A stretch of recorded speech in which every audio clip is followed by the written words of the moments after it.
నైరుతి బంగాళాఖాతంలో ఏర్పడిన తీవ్ర వాయుగుండం గత 6 గంటల్లో గంటకు 13 కిలోమీటర్ల వేగంతో ఉత్తర వాయువ్య దిశగా కదులుతూ ఈ రోజు 27 నవంబర్ 2024 భారత కాలమాన ప్రకారం ఉదయం 8 గంటల 30 నిమిషాలకు ఉత్తర అక్షాంశం 8.5 మరియు తూర్పు రేఖాంశం 22.3 వద్ద కేంద్రీకృతమైంది.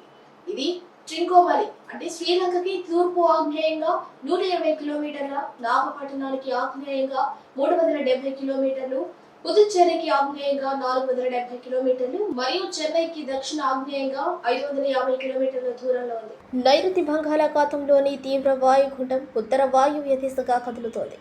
ఇది రానున్న 12 గంటల్లో తుఫానుగా బలపడనుంది. ఆ తదుపరి 2 రోజులలో శ్రీలంక తీరాన్ని దాటి తమిళనాడు తీరం వైపు కదులుతూ ఉంటుంది. దీని ప్రభావంతో ఈరోజు జిల్లాలో చాలా చోట్ల తేలికపాటి నుండి మోస్తారు వర్షాలు, అక్కడక్కడ భారీ వర్షాలు కురిసే అవకాశం ఉంది. 28 నుండి 30వ తేదీ వరకు అక్కడక్కడ భారీ నుండి అతి భారీ వర్షాలు కురిసేందుకు అవకాశం ఉంది. బలమైన ఈదురు గాలులు వీస్తాయి. మత్స్యకారులు వేటకు వెళ్లరాదు. రైతులు వ్యవసాయ పనుల్లో తగిన జాగ్రత్తలు తీసుకోవాలి. ప్రజలు అప్రమత్తంగా ఉండాలి.